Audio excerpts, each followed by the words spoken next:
Next word है बच्चे sufficient. अगर मैं किसी भी बच्चे से पूछूं कि सफिशिएंट की मीनिंग क्या होती है, वो तुरंत बता देगा। सर सफिशिएंट मतलब होता है पर्याप्त। लेकिन बात यहाँ पे ये है कि अगर एग्जामिनेशन आपसे सफिशिएंट मीनिंग पूछ ले, तो अगर वो उसका सिमिलर वर्ड पूछ रहा है तो एग्जामिनेशन क्या क्या पूछता है, यानी उसके सिनोनिम्स, और क्या क्या पूछता है उसके एंटोनिम्स, ये भी आपको ध्यान होने चाहिए। तो बच्चे जैसा कि यहाँ पे सफिशिएंट लिखा हुआ है, उसकी हिंदी मीनिंग लिखी गई है पर्याप्त। और जब भी इसका सिमिलर वर्ड या सिनोनिम एग्जामिनेशन आपसे पूछता है तो एक तो एडिक्वेट भी आ सकता है और इनफ भी आ सकता है।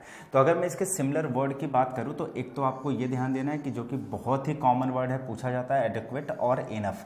लेकिन कुछ और वर्ड्स हैं जो इनके अलावा भी पूछा गया है और पूछा जाता है। वो कौन कौन से शब्द हैं देखिए। अगर मैं इसके सिनोनिम्स की बात करता हूं तो एक तो बच्चे आपने ध्यान देना है एम्पल, AMPLE, इसका भाई मतलब होता है पर्याप्त यानी प्रचुर मात्रा में। अगर इसके अलावा अगर मैं बात करूं, एक बड़ा प्यारा सा वर्ड है कमेंजुरेट। अब स्पेलिंग देखिए, मैंने आपको एक चीज़ बार बार सिखाई है और मैं बार बार इस पर थोड़ा सा जोर देता हूँ कि एक मिस स्पेल्ट वाला सेक्शन आपके एग्जामिनेशन में आता है और बहुत सारे बच्चे स्पेलिंग को लेकर के एरर भी करते हैं। तो उसको कैसे इंप्रूव करें, क्या उसकी कोई अलग से आपको क्लास लेने की ज़रूरत है? बिल्कुल नहीं है। आप जब भी ये वर्ड सीरीज़ आप फॉलो करते हैं, जब भी मैं आपको सिनोनिम्स और एंटोनिम्स लिखवाता हूँ, मैं बहुत मल्टीपल वर्ड्स आपको देता हूँ, तो उसमें आपको बस इतना एहतियात बरतना है कि अगर कोई भी ऐसा शब्द है जो आपको लग रहा है कि वो आपके लिए डिफ़िकल्ट है और आपको ऐसा लग रहा है कि उसकी स्पेलिंग हो सकता है आप भूल सकते हैं, आपको नहीं याद है, तो आप उसको इस तरीके से अंडरलाइन कर सकते हैं। और जब आप अपना नोट्स बनाओगे वहाँ पे अंडरलाइन कर लो, और जब उसको रिवीजन करना होगा तो आप ज़्यादा अटेंशन यहाँ पे दे पाओगे कि हाँ इसको हमने अंडरलाइन किया था, इसका मतलब ये है कि हमें उसकी स्पेलिंग अच्छे से नहीं पता थी, तो एक बार आप रिवाइज कर लोगे, राइट। तो ये बहुत ही बेस्ट तरीका होगा आपके रिवीजन के पर्पज से, और स्पेलिंग वाला भी एरर आपका नहीं होगा। तो एम्पल हो गया बच्चे, कमेंजुरेट हो गया, एक वर्ड और लिख लीजिए प्लेंटीफुल। यहां पे लिखिएगा प्लेंटीफुल। प्लेंटीफुल के साथ एक वर्ड और लिखिए अब्यूंडेंट। तो अब्यूंडेंट हो गया, प्लेंटीफुल हो गया, कमेंजुरेट हो गया और साथ में एम्पल हो गया, राइट। तो ये 4 शब्दों को आपको ध्यान देना है, और ये 2 शब्द पहले से लिखे गए हैं, एनफ और एडिक्वेट। अब आपको क्या करना है बच्चे कि अगर मैं इसमें बहुत ही कॉमन वर्ड की बात करूं जो पहले से आप लोगों को पता होगा, तो मैं ये मान के चल रहा हूं कि एनफ भाई सबको पता है, और साथ में बात करें तो बच्चे प्लेंटीफुल भी सबको पता होता है, राइट। और खैर ये भी बहुत सारे बच्चों को पता होगा। रीज़न ये है कि बड़े कॉमन वर्ड हैं, बहुत बार बार पूछा जाता है, अब्यूंडेंट है, एडिक्वेट है, एम्पल है, ये सब, ठीक है। तो कमेंजुरेट अगर आपको नहीं पता था तो आप उसको अपने डिफिकल्ट वाली कैटेगरी में रख सकते हो, अदरवाइज यहाँ पे इजी तो हर कोई है क्योंकि बहुत बार पूछे गए हैं। अब अगर मान लीजिए एग्जामिनेशन आपसे इसका एंटेनिम पूछ दे, अपोजिट वर्ड पूछ दे, ठीक है, तो बच्चे फिर आप वहाँ पे क्या लिखने वाले हो ना, इसके अपोजिट वर्ड की अगर हम लोग बात करें तो देखो, एक तो हम मीगर लिख सकते हैं, और मीगर वर्ड के बारे में हमने कई बार आपसे चर्चा की है। मीगर का मतलब होता है बच्चे, जैसे अगर हम यहाँ बात कर रहे हैं सफिशियंट, तो उसका मतलब हो जाएगा इनसफिशियंट। तो इनसफिशियंट भी आप लिख सकते हो, लेकिन लिखने की कोई ज़रूरत नहीं, ये तो सीधा सीधा पता है। और अगर यहाँ पे बच्चे एडिक्वेट लिखा हुआ है तो इन एडिक्वेट भी हम लिख सकते हैं, ठीक है। यहाँ पे हमने क्या लिख दिया, इन एडिक्वेट, इसका अपोजिट हो गया। और इनसफिशिएंट भी आप लिख सकते हो, लेकिन वो इतना आसान है, सारे बच्चों को पता होगा। उसके अलावा अगर हम लोग बच्चे बात करें तो डिफिशिएंट, स्पेलिंग देखो, ये स्पेलिंग मैं बोलूँगा कि आप सभी लोगों को अंडरलाइन करना चाहिए, कारण मैं बता रहा हूँ इसके पीछे क्या है। अब जैसे ना डेफिशिएंट हमने लिख दिया, डेफिशिएंट मतलब कमी होता है, राइट। मतलब अगर ये पर्याप्त है तो उसका उल्टा हो जाएगा अपर्याप्त। अपर्याप्त मतलब जिसमें थोड़ी कमी हो। तो बच्चे अगर ध्यान से देखो, DE के बाद FI लिखा है, उसके बाद CI लिखा हुआ है, तो ये आपके साथ कैसे एग्जामिनर खेल सकता है कि यहाँ पे IE दिया हुआ है, यहाँ पे EI करके एग्जामिनेशन में देते हैं, और जब हम फ्लो में पढ़ते हैं तो हम डेफिशिएंट ऐसे पढ़ लेते हैं ना, तो वहाँ पे उतना ध्यान नहीं जाता हमारा कि IE होगा या EI होगा, राइट। तो आपको यहाँ पे थोड़ा सा ध्यान देने की ज़रूरत है, क्लियर। मीक की बात करें तो मैं जब से आपके साथ डिस्कस कर रहा हूँ, अभी हम लोग कहाँ पे हैं, 152 वर्ड्स पे। इसके पहले बहुत बार मेरा आपके साथ मीक शब्द को लेकर के, सबमिसिव शब्द को लेकर के काफ़ी बार डिस्कशन हो चुका है। तो मीक का मतलब क्या होता है, नम्र, ठीक है, जो थोड़े हम्बल होते हैं, माइल्ड होते हैं, थोड़े हम दब्बू भी उनको बोल देते हैं, हम उनको डरपोक उससे भी रिलेट कर लेते हैं, ठीक है। तो इसका मतलब दब्बू, नम्र, हम्बल, माइल्ड, या ऐसे कह सकते हैं कि एक ऐसा इंसान जो बहुत ही ईजिली इन्फ्लुएंस हो जाता है, बहुत ईजिली कन्विंस हो जाता है, ठीक है, किसी की बातों में आ जाता है, तो उसे हम मीक बोल सकते हैं। तो बच्चे मीक का अगर मैं यहाँ पे बोलूँ आपसे कि क्या होगा सिमिलर वर्ड यानी सिनोनिम्स, एक तो देखो यहाँ पे जो क्वाइट लिखा हुआ है, एक वर्ड ये ध्यान देना है, जेंटल ये हो गया दूसरा, तीसरा यहाँ पे सबमिसिव। तो 3 शब्द तो इन्होंने पहले से ही लिख रखे हैं, ठीक है, सबमिसिव, जेंटल और क्वाइट। क्लियर। उसके अलावा और क्या एग्जामिनेशन आपसे पूछ सकता है? तो एक तो बच्चे मॉडेस्ट पूछ सकता है, ठीक है, मॉडेस्ट। मॉडेस्ट के अलावा टिमिड, और ये भी ध्यान देना है बच्चे आपको, कभी कभी एग्जामिनेशन कावर्ड करके भी पूछता है, ठीक है। अब कुछ बच्चों को ये दिमाग में आ सकता है कि कावर्ड मतलब डरपोक होता है सर, फट्टू। तो यहाँ पे मीक का मतलब तो नम्र होता है। तो बच्चे ऐसे हिंदी में रिलेट करके देखोगे ना तो तुम्हें कन्फ्यूजन होगा। अभी मैं समझाऊंगा तो कन्फ्यूजन दूर हो जाएगा। जैसे देखो, मैंने कहा कि जो लोग जेंटल होते हैं, जो लोग माइल्ड होते हैं, हम्बल होते हैं ना, उन्हें हम मीक बोलते हैं। तो अब ऐसे सोचो। और एक बात और हमने बताई कि जिनको ईजिली आप कन्विंस कर सकते हो, जिनको ईजिली आप इन्फ्लुएंस कर सकते हो, मतलब अपनी बातें मनवा सकते हो, ठीक है। तो हमने ये भी आपसे कहा, तो मतलब ये कहीं ना कहीं उसको रिलेट करते हैं। भाई वो लोग दब जाते हैं, या वो लोग आपकी बातों में आ जाते हैं, या आपकी चीज़ें मान लेते हैं, जो थोड़े से फ्लेक्सिबल होते हैं, मतलब जिनके अंदर रिजिडिटी नहीं होती है, राइट। तो कावर्ड आप लिखना। तो कावर्ड अगर एग्जामिनेशन में कभी आए तो आपने ध्यान देना है कि ये भी आपका आंसर हो सकता है, ठीक है। तो मॉडेस्ट, टिमिड, कावर्ड, उसके साथ एक वर्ड काफी पूछा जाता है, ओबेसेंट, ठीक है, OBEISANT, ओबेसेंट आप लिख सकते हो। और उसके साथ एक वर्ड आप लिख सकते हैं, ट्रैक्टेबल। अब अगर मैं यहाँ पे आपसे बोलूँ कि ऐसा कौन सा शब्द है जो पहले से आपको नहीं पता रहा होगा, तो चलिए अगर एक बार मैं ये मान लूँ, ओबेसेंट, ये अंडरलाइन, ट्रैक्टेबल अंडरलाइन आप कर लीजिएगा, ठीक है। और ये मैं बात कहूँ तो बहुत ही प्यारा वर्ड है बच्चे, ठीक है। ओबेसेंट होता है ना आज्ञाकारी। एक वर्ड आपने सुना होगा कई बार, ओबीडियंट, ओबेडेंट होता है ना, OBEIDENT, ओबेडेंट जो होता है, तो वो आज्ञाकारी, और ये हो गया, ठीक है। तो उसको भी ध्यान देना, आपके ओबीडियंट होता है वो, राइट। तो ये ओबेसेंट हो गया, ओबीडियंट हो गया बेटा, सॉरी वो ओबीडियंट होगा ना। तो जैसे होता है ना, कहते हैं कि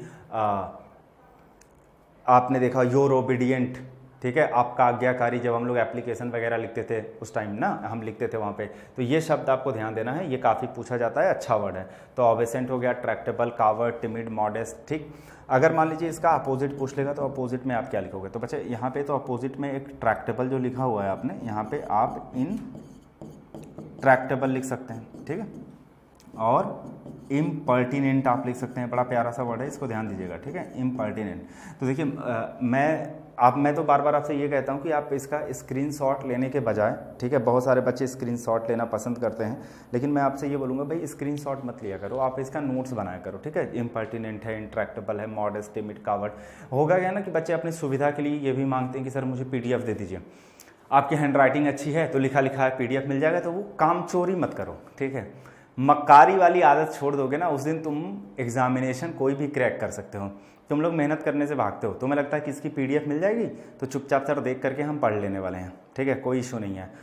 नोट्स बनाना हमें नहीं पड़ेगा, स्क्रीनशॉट ले लें। लेकिन भाई क्यों करते हो ऐसा, ठीक है। फ़ोन में बहुत स्क्रीनशॉट ले करके ऐसे पड़े रह जाते हैं, बट नोट्स होता है, ठीक है, वो हमेशा आपके पास रहता है। जब भी मर्जी हुआ फटाक से, मोबाइल में हम कहाँ ढूंढेंगे, बहुत सारी फ़ोटोज़ हो जाती हैं, स्टोरेज भर जाता है, तो हम चले जाते हैं गूगल फ़ोटोज़ में, वहाँ ढूंढने लग जाते हैं अपने स्क्रीनशॉट्स। तो ऐसे क्यों कर रहे हो ना, तो वो तुम्हें एक जगह पे सिस्टमेटिक ढंग से मिलेगा भी नहीं। तो नोट्स अपना बनाए रहोगे तो जब मर्जी हुआ, भाई एक कॉपी है हमारी, मेहनत एक बार हमने कर ली, खोला फटाक से देख लिया, राइट। उस तरीके से बच्चे करो। नेक्स्ट वर्ड की तरफ बढ़ते हैं। तो बच्चे नेक्स्ट वर्ड है एम्ब्रेस। देखिए एम्ब्रेस के 2 मतलब होते हैं। एक तो जो यहाँ पे लिखा हुआ, पहले मैं उसको समझा देता हूँ।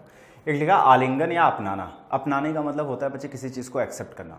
An act of accepting something willingly और इंथुजियास्टिकली। मतलब कहने का मतलब ये हो कि किसी चीज़ को जब हम इंथुजियास्टिकली यानी बहुत ही एक्साइटमेंट के साथ, उत्साह के साथ, बहुत ही अपनी इच्छा के साथ जब एक्सेप्ट करते हैं तो हम उसे बोलते हैं इम्ब्रेस। तो इम्ब्रेस का सीधा सीधा मतलब आप ऐसे समझिए, एक्सेप्ट करना। अब सुनिए मेरी बात को, मैं 2 सेंस में इसको मैं आपको बताता हूँ। जैसे एक यहाँ पे जो बच्चे एक्सेप्ट लिखा हुआ है, ठीक है, सुनना मेरी बात को। जब हम किसी थ्योरी की बात करते हैं, ठीक है, कोई थ्योरी हो गया, या फिर हम किसी चेंज की बात करते हैं, ठीक है, कुछ भी चेंज हुआ, तो किसी थ्योरी को या किसी चेंज को एटसेट्रा जब हम उसको एक्सेप्ट करते हैं यानी अपना लेते हैं, ठीक है, उसे उसका वेलकम करते हैं। आप वेलकम भी ले सकते हैं, वेलकम करते हैं या उसे एक्सेप्ट करते हैं, और यू कैन से उसे हम अडॉप्ट करते हैं, या बच्चे आप कह सकते हो जब हम उसे सपोर्ट करते हैं उस चीज़ का, ठीक है, तो हम उसके लिए भी इसी शब्द का प्रयोग करते हैं, इम्ब्रेस, राइट। लेकिन अगर हम किसी को जैसे होल्ड करते हैं, जैसे अपनी बाहों में इस तरीके से होल्ड कर लिया, खींच लिया, भर लिया प्यार के नाते, ठीक है, तो होल्ड करने का मतलब हो गया जैसे उसे हम होल्ड कर रहे हैं, मतलब उसे हम हग कर रहे हैं, ठीक है, उसको हम गले लगा रहे हैं, हम बोलते हैं कडल, ठीक है, तो कडल लिख सकते हैं, पैम्पर लिख सकते हैं, ठीक है, ग्रैब लिख सकते हैं जी, ग्रैब के साथ ग्रैस्प भी लिख सकते हैं। ये मैं बस आपको समझाने के लिए बता रहा हूँ, इसमें से कुछ भी एग्जामिनेशन दे सकता है। मैं फिर से एक बार समझा देता हूँ जिन बच्चों को नहीं समझ में आया। यहाँ पे क्या लिखा है बच्चे, इम्ब्रेस, ठीक है। इम्ब्रेस के आपको बस यहाँ पे ये समझना है कि दो मतलब होते हैं, एक होता है एक्सेप्ट करना, स्वीकार करना। अब बात आती है कि सर किस चीज़ को स्वीकार करने की बात हो रही है, किस चीज़ को एक्सेप्ट करने की बात हो रही है। तो मैंने कहा अगर किसी तरह की कोई थ्योरी है, ठीक है, किसी तरह का कोई बदलाव है, तो कभी कभी जैसे मान लीजिए किसी भी पर्टिकुलर सब्जेक्ट या किसी भी पर्टिकुलर टॉपिक पे किसी ने अपनी थ्योरी दी और उसको हमने एक्सेप्ट कर लिया, हमने उसका सपोर्ट किया। किसी तरह का कोई बदलाव आया, उस बदलाव को हमने वेलकम किया, ठीक है, हमने उसको अडॉप्ट कर लिया, हमने उसका स्वागत किया, उसे एक्सेप्ट कर लिया, उसे अडॉप्ट कर लिया, हमने उस थ्योरी का या उस बदलाव का हमने सपोर्ट किया, तो एम्ब्रेस उस सेंस में भी यूज़ हो सकता है। अब हमने कहा कि अगर जब आप किसी को अपने आर्म्स में होल्ड करते हैं, हग करते हैं, कडल करने का मतलब बच्चे प्यार करना, ठीक है, कडल करने का मतलब बाहों में भर लेना, उसे पैम्पर करना, ग्रैब करना, ग्रैस्प करना यानी अपनी तरफ खींच लेना, तो उस सेंस में भी हम इम्ब्रेस शब्द का प्रयोग करते हैं। तो इसको ध्यान रखिएगा। अब इसमें से कभी इम्ब्रेस दिया और ऑप्शन में देखिए या तो अडॉप्ट भी दे सकता है या एक्सेप्ट दे सकता है, वो नहीं देगा तो हग दे सकता है, कडल दे सकता है। क्लियर। नेक्स्ट लिखा है एंचेस्टर्स। ये बहुत आसान है, इसमें आप बस यही ध्यान रखना है, एंचेस्टर्स मतलब होता है पूर्वज, फ्रॉम हुम वन इज डिसेंडेड, और इसका जो सिमिलर वर्ड है वो फोर फादर या फोर बियर भी होता है, फोर फादर या फोर बियर। और इसके एंटेनिम की बात करें तो बच्चे सक्सेसर, ठीक है, आप लिखना चाहो लिख सकते हो, उतना पूछा नहीं जाता है। तो एंचेस्टर्स के लिए आप यही ध्यान दें कि एंचेस्टर्स मतलब पूर्वज होता है और इसका जो सिमिलर वर्ड होता है that is four father. Clear. अगले की तरफ बढ़ते हैं। तो नेक्स्ट वर्ड है बच्चे सेंसर। देखिए सेंसर का मतलब होता है निंदा करना। बहुत बार मैं इसके बारे में आप लोगों के साथ डिस्कस कर चुका हूं और इसके बहुत सारे सिनोनिम्स भी मैंने आपको पहले से बता रखे हैं जो कि आपके एग्जामिनेशन में बहुत ही ज़्यादा पूछे गए हैं। जैसा कि बच्चे लिखा हुआ सेंसर मतलब निंदा करना या किसी की आलोचना करना। Express severe disapproval of someone और something specially in a formal statement. ठीक है, सीधा सीधा आप यहाँ पे ज़्यादा दिमाग लगाने की ज़रूरत नहीं है, बस आप समझेंगे कि सेंसर मतलब निंदा करना होता है या किसी की आलोचना करना होता है, किसी भी वस्तु की या किसी भी इंसान की, कुछ भी हो सकता है। ठीक है, तो एक वर्ड यहाँ पे दिया गया है क्रिटिसाइज। ये तो एक सिमिलर वर्ड हो गया। अगर आपका एग्जामिनेशन भाई पूछ दिया कि सेंसर का सिमिलर वर्ड क्या होगा यानी सिनोनिम्स क्या होगा, अगर आपके ऑप्शन में क्रिटिसाइज दिया गया है तो वो आपका आंसर हो जाएगा। लेकिन जरूरी तो नहीं है हमेशा क्रिटिसाइज दे, बहुत सारे वर्ड्स पूछे जाते हैं इसके सिमिलर वर्ड्स जो हुए। अब वो देखो कौन कौन से हैं ये मैं आपको बता देता हूँ, आप नोट करते चलेंगे। एक तो क्रिटिसाइज यहाँ लिखा है तो उसको नहीं लिखते हैं। जैसे एक वर्ड है बच्चे कंडेम, ठीक है, तो कंडेम वर्ड आपको ध्यान देना है, बहुत पूछा जाता है। कंडेम के बाद अगर मैं बात करूं तो रेप्रीमेंड लिख सकते हैं आप। इसके साथ अगर बात की जाए तो बच्चे रिब्यूक है, एडमोनिश, कस्टाइज, कैस्टिगेट। ठीक है, तो अगर ध्यान दीजिएगा इन दोनों शब्दों को, बहुत अच्छे शब्द हैं। कैस्टिगेट है, ये कस्टाइज इसको पढ़ेंगे। ठीक है, तो ये एडमोनिश हो गया, रिब्यूक हो गया, रेप्रीमेंड हो गया, कंडेम हो गया। एक वर्ड आपको लिखना है बच्चे, आप यहाँ लिख सकते हैं बेरेट, BERATE। ध्यान दीजिएगा ये क्या वर्ड है बच्चे, बेरेट वर्ड है। अब इसके अलावा अगर एक आध शब्द मैं आपके साथ और कहूँ तो आप पहले भी हमने डिस्कस किया हुआ है, जैसे सेवेज वर्ड आपको याद होगा। ठीक है, सेवेज हम बोल सकते हैं, और रिब्यूक आपको ध्यान देना है। तो देखिए कितने यहाँ पे वर्ड हो गए, और ऐसे वर्ड को भी अभी हम लोग एलिमिनेट करेंगे जो आपको पहले से पता होंगे। अगर आप मेरे इस पूरे वर्ड सीरीज को पहले से फॉलो करते हुए आ रहे हैं तो मैं ये बोलूँगा कि आपको ये सारे के सारे शब्द पहले से पता होंगे। ठीक है, बट ऐसा हो सकता है कि आप यहाँ से शुरू कर रहे हो, तो ऐसे कौन से वर्ड मैं मान के चलता हूँ कि सारे बच्चों को पहले से पता होता है, कि क्रिटिसाइज सारे बच्चों को पहले से पता होगा। ठीक है, और अगर मैं यहाँ पे बात करूँ तो अगर इसमें से कुछ वर्ड हैं जो आपको पहले से नहीं पता है, क्योंकि अगर मैं बात करूँ बच्चे जैसे कंडेम बहुत ही कॉमन वर्ड है, ये तो खैर सबको पता होना चाहिए, राइट। उसके बाद अगर इसमें से मान लीजिए कोई ऐसा वर्ड है जो आपको पहले से नहीं पता है तो आप उसको अंडरलाइन कर लीजिए, क्योंकि सारे वर्ड बहुत अच्छे हैं। ठीक है, रिब्यूक मैंने 2 बार लिख दिया था तो मैंने हटा दिया। तो रेप्रीमेंड ध्यान दीजिएगा आप लोग, उसके साथ रिब्यूक लिखा हुआ है, ये एडमोनिश लिखा है, ये कस्टाइज और कैस्टिगेट मैंने बहुत बार आपके साथ डिस्कस किया हुआ है। उसके बाद ये है बिरेट या सेवेज। सबका मतलब यही होता है निंदा करना, सबका मतलब यही होता है आलोचना करना, क्रिटिसाइज करना। तो आपके एग्जामिनेशन में जरूरी नहीं है कि हमेशा ऑप्शन में क्रिटिसाइज दे, तो इसमें से कुछ भी पूछ सकता है, आप तैयार रहो। जैसे कभी ये भी हो सकता है कि कैस्टिगेट दे दे, ठीक है, सॉरी कस्टाइज दे दे या कैस्टिगेट दे दे, ठीक है। अब उसमें ऑप्शन में से कुछ भी ये डाल सकता है। कभी रिब्यूक दे दे तो इसमें से ऑप्शन में कुछ भर दे, कभी सेवेज दे दे तो ऑप्शन में कुछ भी भर दे, डाल दे, ठीक है। तो ये पूरा याद रखना है आपको। अगर बच्चे अब इसके हम एंटोनिम की बात करें तो क्या हो जाएगा। अब एक वर्ड है एक्कोलेट,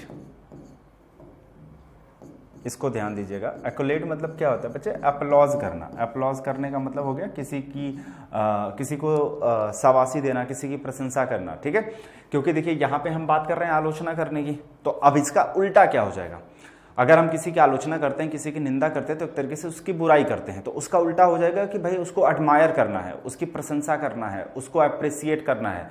एक्कोलेट हो गया, अपलॉज हो गया, अवेशन होता है ना, इनको स्टैंडिंग ओवेशन मिला, तो ओवेशन ध्यान देना है, OVATION, अपलॉज, एक्कोलेट। अगर आप लिखना चाहो तो यहाँ पे ऑनर भी लिख सकते हैं। क्या लिख सकते हो बच्चे आप, ऑनर, ठीक है। ऑनर मतलब होता है किसी को सम्मानित करना, क्योंकि हम यहाँ पे आलोचना कर रहे हैं तो उसका उल्टा क्या हो जाएगा, किसी को रिस्पेक्ट करना, किसी को सम्मानित करना। तो ये इसका सिमिलर वर्ड हो गया और ये इसके अपोजिट वर्ड हो गए। अब बात आती है कॉन्फिडेंशियल। कॉन्फिडेंशियल वर्ड भी बहुत कॉमन है, जैसे आपने सुना होगा ये डॉक्यूमेंट बहुत ही कॉन्फिडेंशियल है, ये इन्फॉर्मेशन बहुत ही कॉन्फिडेंशियल है। कॉन्फिडेंशियल का मतलब होता है गोपनीय, ठीक है, जो गुप्त होता है, सीक्रेट होता है। तो यहाँ पे लिखा है intended to be kept secret, मतलब जिस चीज़ को हम सीक्रेट रखते हैं, गोपनीय रखते हैं, जो पब्लिक नहीं किया जा सकता हो, ठीक है, उसे हम सीक्रेट तो या कॉन्फिडेंशियल। तो बच्चे यहाँ पे एक वर्ड देखो पहले से लिखा हुआ है, सीक्रेट, ठीक है। अब बात आती है सर चलो सीक्रेट वर्ड तो हम लोग को पहले से पता है, लेकिन और क्या ऐसे शब्द हो सकते हैं जो एग्जामिनेशन पूछ सकता है, ठीक है। तो बच्चे दो शब्द यहाँ पे ध्यान रखना है, एक तो क्लैंडेस्टीन, ध्यान देना, क्लैंडेस्टीन, स्पेलिंग देखो एक बार, CLANDESTINE, क्लैंडेस्टीन। और दूसरा क्या ध्यान दोगे, अर्केन। अब इसकी स्पेलिंग देखो, ARCANE, ठीक है, इसकी स्पेलिंग है बच्चे ARCANE, अर्केन इसको पढ़ेंगे, और वो हमारा क्लैंडेस्टीन है, ठीक है। उसके बाद अगर हम बात करते हैं कि अगर इसका अपोजिट सर पूछेगा तो क्या पूछ सकता है, तो इसके अपोजिट में देखो बच्चे एंटोनिम में एक तो प्रोक्लेम पूछ सकता है आपसे, प्रोक्लेम, ठीक है, ये ध्यान देना है। प्रोक्लेम के साथ क्या पूछ सकता है, ब्रॉडकास्ट, और ब्रॉडकास्ट के साथ एक वर्ड और लिख लीजिए, पब्लिक। देखो जी एक बार मैं समझा देता हूँ, क्योंकि मैं मान रहा हूँ कि भाई आपको समझ में आ चुका है, लेकिन फिर भी एक बार अपनी तरफ से मैं और समझा देता हूँ। हम बात करें कॉन्फिडेंशियल, और इसका एक सिमिलर वर्ड पहले से लिखा था, दैट इज सीक्रेट, ठीक है, ये वर्ड। तो ये आपको दोनों वर्ड पहले से पता रहे होंगे, लेकिन ये वर्ड बच्चे जो दोनों है ना, CLANDESTINE, स्पेलिंग भी ध्यान देना है, अर्केन की स्पेलिंग ध्यान देनी है आपको, और दोनों वर्ड बहुत अच्छे हैं। तो यूजुअली ये बच्चों को नहीं पता होते हैं, अर्केन और क्लैंडेस्टीन, इनका मतलब होता है किसी चीज़ को सीक्रेट रखना, किसी चीज़ को गोपनीय रखना। अब अगर इसका अपोजिट पूछेगा तो प्रोक्लेम हो गया, मतलब किसी चीज़ को पब्लिकली, मतलब ऑफिशियली किसी चीज़ को अनाउंस करना, पब्लिकली किसी चीज़ को अनाउंस करना, किसी चीज़ की घोषणा करना, ठीक है। और ब्रॉडकास्ट भी वही होता है, ठीक है, पब्लिक वही होता है। तो ये इसका उल्टा हो जाएगा, हम वहाँ बात कर रहे हैं गोपनीय रखने की, और इधर हम बात करें किसी चीज़ को पब्लिकली अनाउंस करने की, किसी चीज़ को पब्लिकली ओपन कर देना। तो ये इसके अपोजिट वर्ड हो गए। अब अगर मैं नेक्स्ट वर्ड की बात करूं, अगला वर्ड है डेंजरस, का मतलब होता है खतरनाक, ठीक है, खतरनाक। अब ये तो खैर डेंजरस वर्ड बहुत कॉमन है, लेकिन बात यहाँ पे ये है ना आपके लिए कि अगर सर डेंजरस के अलावा कौन कौन से ऐसे वर्ड हैं जो पूछे जा सकते हैं एग्जामिनेशन में। तो एक तो बच्चे आपके सामने ये लिखा हुआ है, इसको हैजर्ड भी पूछ सकता है, अगर OUS लगा के पूछे तो हम इसको पढ़ेंगे हैजर्डस। तो हैजर्डस भी पूछ सकता है, हैजर्ड भी पूछ सकता है, राइट। ये अपने पार्ट्स ऑफ स्पीच में अलग होते हैं, लेकिन इनकी मीनिंग सेम होती है। अगर ये नहीं पूछा तो क्या पूछ सकता है, जेपर्डी। जेपर्डी एक वर्ड ध्यान रखिएगा, पेरिल। पेरिल के साथ एक वर्ड है बच्चे मेनेस, ठीक है, और TREACHEROUS, ट्रेचरस। ट्रेचरस वर्ड भी आप लोग ध्यान दीजिएगा, और इसकी स्पेलिंग भी आपको ध्यान देनी है कि TREACHEROUS, ट्रेचरस हो गया, हैजर्डस हो गया, साथ में हमने क्या लिखा है, जेपर्डी, पेरिल और मिनेस, राइट। ये सारे के सारे जो है डेंजरस के सिमिलर वर्ड हैं, इनके सिनोनिम है। अब अगर बात आती है सर अगर इसका सिनोनिम ये होता है, तो अगर इसका एंटेनिम पूछेगा तो एंटेनिम क्या पूछेगा, ठीक है। अगर यहाँ पे बच्चे हम खतरे की बात कर रहे हैं तो इसका उल्टा क्या हो सकता है, आप सोच के देखो इसका उल्टा क्या हो सकता है। इसका उल्टा एक हो सकता है हमारे सामने स्टेबल, ठीक है। मतलब अगर कोई चीज़ स्टेबल है तो आप स्टेबल का मतलब आप ऐसे हिंदी निकालोगे कि सर स्थिर, तो बट आप इसको थोड़ा सा रिलेट करके देखो, सोच के देखो, अगर कोई चीज़ स्टेबल है, क्या किसी तरह का खतरा है। जैसे अगर आपकी गवर्नमेंट जॉब लग गई, गवर्नमेंट जॉब होने के बाद आप स्टेबल हो गए, तो क्या आपके फिनेंशियल टर्म में लेकर के आपके करियर में किसी तरह का कोई खतरा, आप कहोगे सर नो, राइट। तो यहां पे हम स्टेबल बच्चे लिख सकते हैं। तो इस तरीके से चीजें समझनी पड़ेगी आपको। स्टेबल के साथ आप होलसम लिख सकते हो, राइट। और यहां पे अगर मैं एक वर्ड की और बात करूं तो आप फॉर्मिडेबल लिख सकते हैं, ठीक है। फॉर्मिडेबल, आप स्कैरी भी लिख सकते हैं। खैर स्कैरी बड़ा कॉमन वर्ड है, सबको पता होता है। स्कैरी मतलब डरावना होता है, खतरा होता है। फॉर्मिडेबल भी आपने ध्यान देना है, ठीक है। तो ये ऊपर के जितने भी हैं सभी सिमिलर वर्ड्स हैं, सिनोनिम्स पूछेगा तो इसमें से कोई भी पूछ सकता है। और अगर मैं इधर की बात करता हूं तो ये दोनों इसके एंटेनिम है। ऑब्स्टिनेट मतलब होता है जिद्दी, हम लोगों ने पहले भी डिस्कस कर रखा है। वेरी डिफिकल्ट टू चेंज और ओवरकम, किसी चीज को देखो जिद्दी हम उनको बोलते हैं। अगर हम एक बच्चे को बोलें कि जिद्दी है तो इसका मतलब ये हो गया कि अगर उसको मनाना, उसको कन्विंस करना, उसको बदलना, ये थोड़ा सा मुश्किल रहता है, ठीक है। तो ऑब्स्टिनेट, स्टबन, ये बड़ा कॉमन वर्ड है और बहुत ज़्यादा पूछा जाता है और ये बहुत इंपॉर्टेंट है, इसको ध्यान रखिएगा, ठीक है।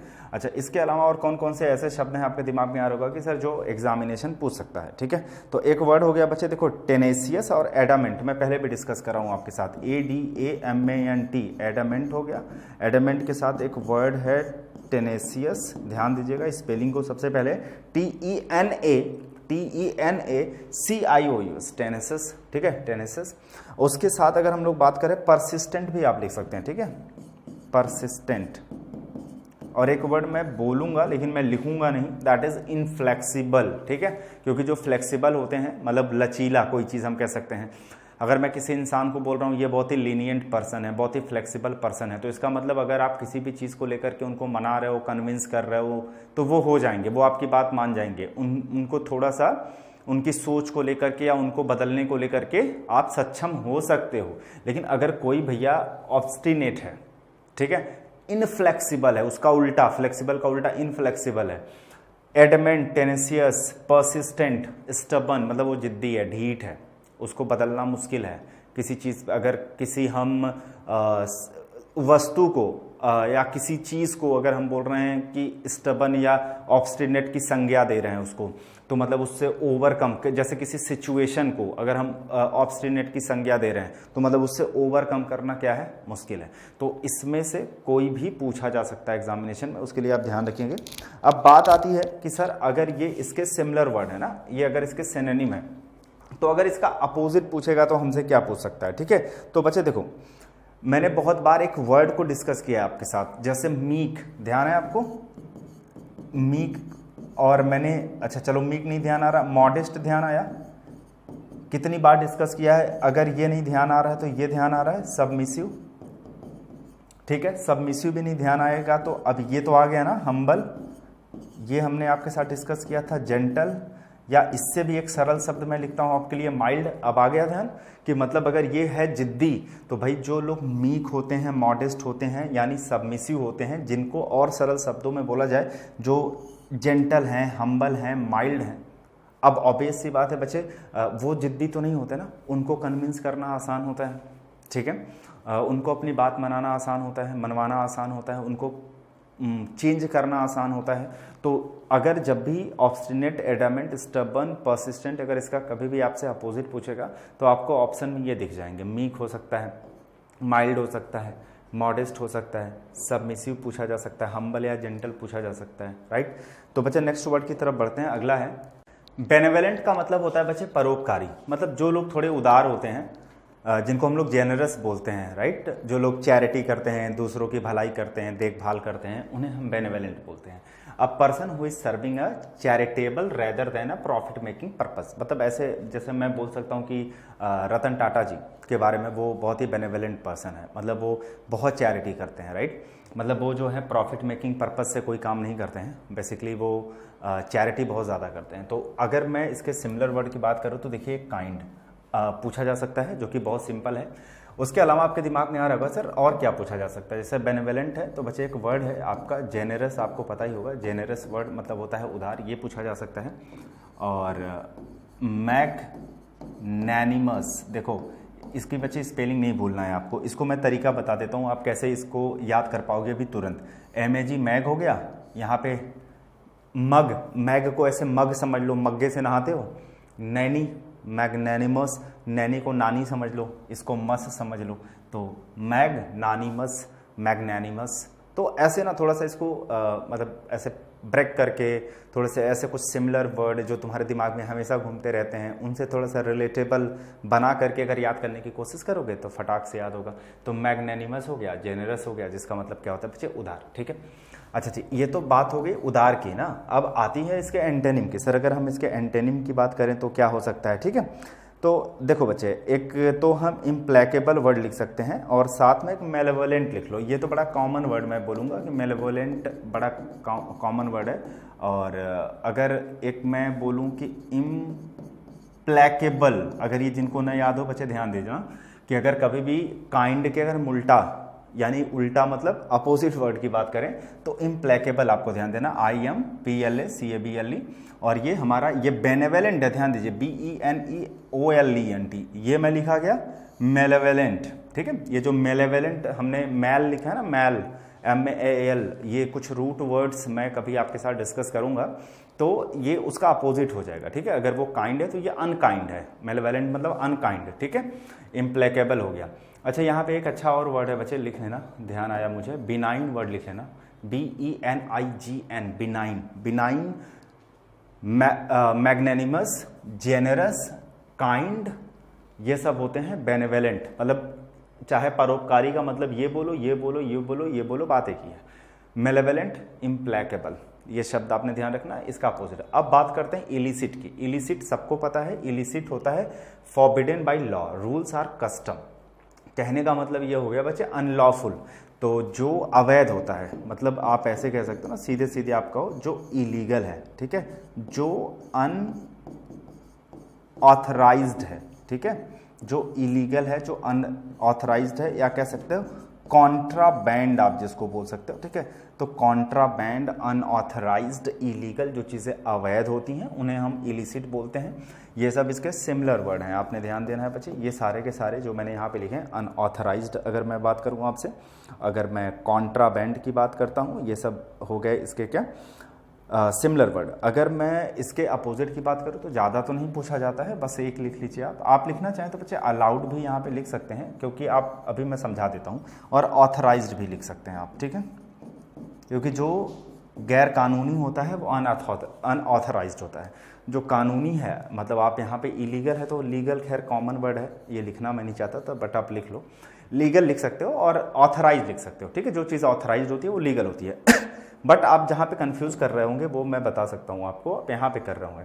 अलाउ मतलब होता है सर किसी को आज्ञा देना, ठीक है, मतलब अलाउ करना किसी चीज़ के लिए, मंजूरी देना, किसी को परमिट करना किसी चीज़ के लिए, राइट। तो यहाँ पे कैसे, देखो बच्चे थोड़ा सा इसको रिलेट करके समझो। जो चीज़ अवैध होती है या जो चीज़ इलीगल होती है, अनऑथराइज्ड होती है, इलिसिट होती है, इलिजिटिमेट भी बोलते हैं हम, तो आप उसको अलाउ नहीं कर सकते हो, ठीक है। लोग कर देते हैं, लेकिन गैर कानूनी चीज़ों के लिए जो अनऑथराइज्ड होती हैं उसके लिए अलाउ नहीं किया जा सकता।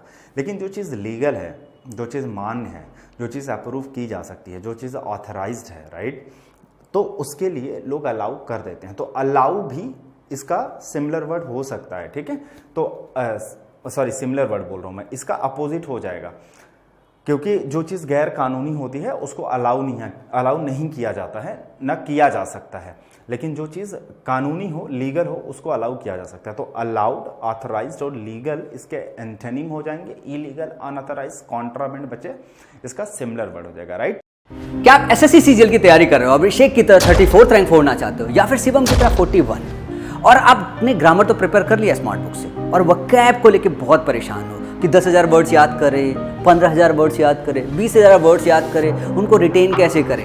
यार देखो, तैयारी तो सब कर लेते हैं, तैयार तो 4-4, 6-6 किताब कर लेते हैं, पर कितने समय में तैयार कर रहे हो? साल भर में, 2 साल में, या फिर 4 साल में? ट्राई करें वोकैब प्लानर। ये सिर्फ आपके वोकैब ना 90 डेज में प्रिपेयर कराएगा और पूरे के पूरे 9,000 इंपॉर्टेंट वर्ड्स 90 डेज के सिस्टमेटिक प्लान में डाला गया है। तो देर मत कीजिए, सिर्फ और सिर्फ इस बुक का इस्तेमाल कीजिए, जिससे आपके सारे वोकैब की प्रॉब्लम सिर्फ सॉल्व होगी 90 डेज के अंदर।